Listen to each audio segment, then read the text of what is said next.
So this is bringing up Nick, where young Nick here is going to see an incredibly important movie from my childhood he hasn't seen before. But first, let's get his impression of what it is. So, have you seen Raiders of the Lost Ark? I haven't. Okay, what do you think it's about? Raiders of the Lost Ark is the first Indiana Jones movie.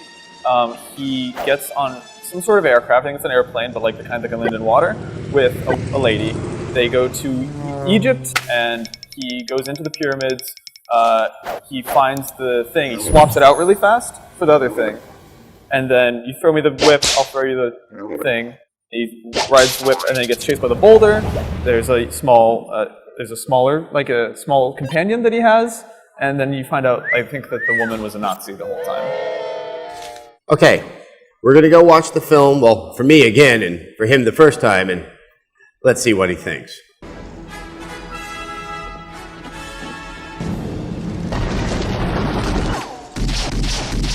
Snakes.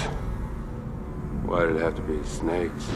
All right, some time has passed. Nick has sat down and watched Raiders of the Lost Ark. Raiders of the Lost Ark. So, okay, when we first talked, you thought the movie was the entire first 10 minutes. Yeah, I was surprised how many of those beats got taken care of before, like, the opening. Like, the giant boulder, the rope exchange for the idol, all that. Yeah, they got that out of the way pretty quick, and then and the little companion never manifested no, itself. I'm assuming he's in one of the later movies, right? That opening scene is really incredible, though. It's just like a blast. So now, I want to hear your impressions. What did you make of such a monumental film? I really, really liked it. Yeah, it's a lot of fun. That's exactly like the word for it. Like, it probably goes without saying, but that's like one of the most fun movies I've seen maybe ever. See, once upon a time, and this is before I was around, people used to go to the movie theater on a Saturday morning and they would have these serialized sort of adventure things with Superman and other types of heroes like that. And this was supposed to recapture that almost kind of innocent sense of adventure and swashbucklery and all of that. It had that. It was very wisecracky, which I always like. Trust me. It was weird because I was simultaneously struck by how cartoonish it was in terms of sound effects, like arrows hitting trees and doing like a little sproing noise. And also how violent it was. It's a very, that's before the PG-13 rating existed. So which side did it fall on, PG?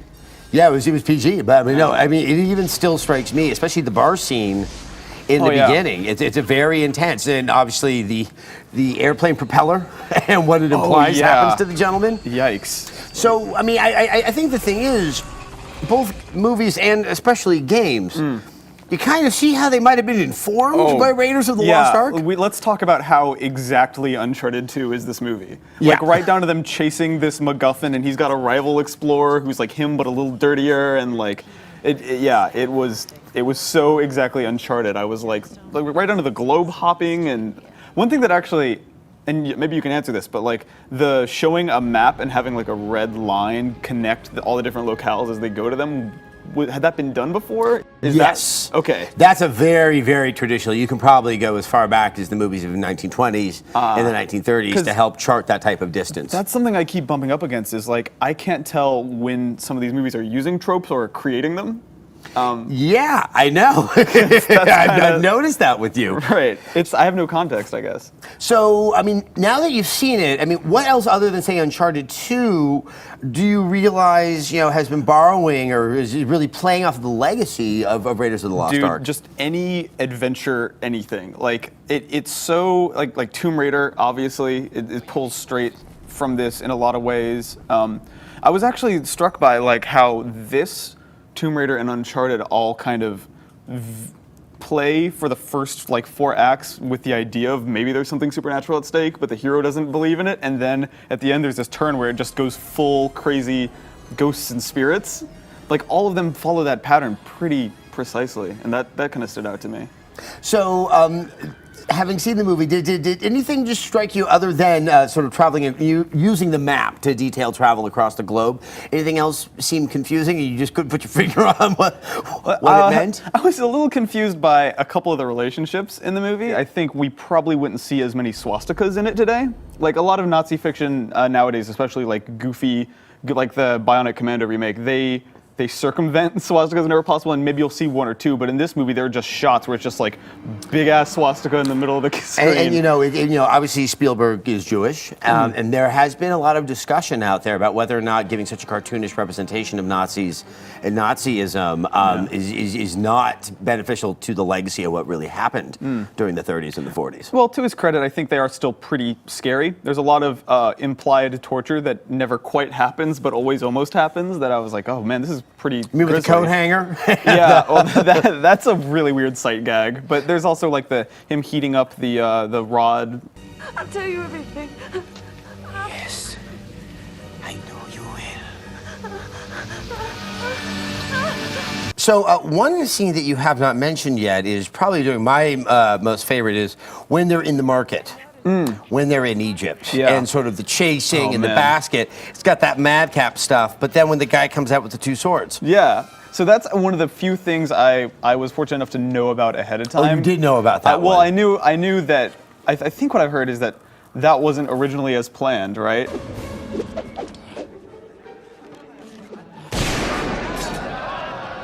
No, there's supposed to be a big fight sequence. And he was just like too tired or something? Too tired, too sick, just didn't want to do it. I mean, it results in what I think is like one of the cutest jokes in the entire movie. Like it's in the middle of this clearly very well orchestrated and choreographed exchange. It's one of my favorite bits in the movie. And then it just a silly joke. Like, well, I'm just going to shoot And it you. became so indicative of the Indiana Jones character. He's a hero to a point.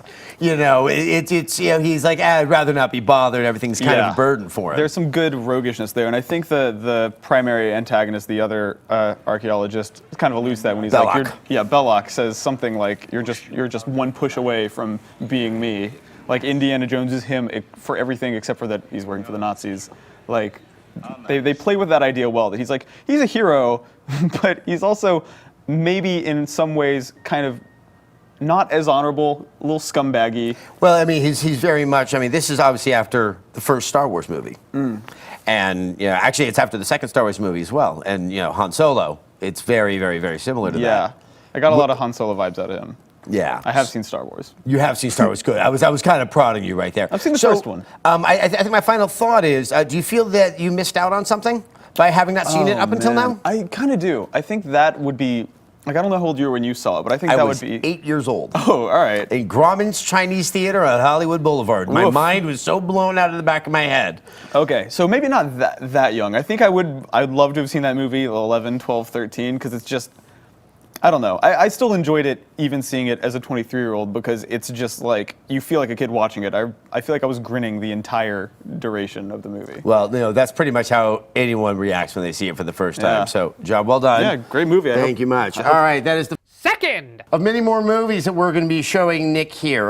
The next one is going to be one I still can't believe he hasn't seen, and that's Die Hard. Thank you, as we all try to bring up Nick.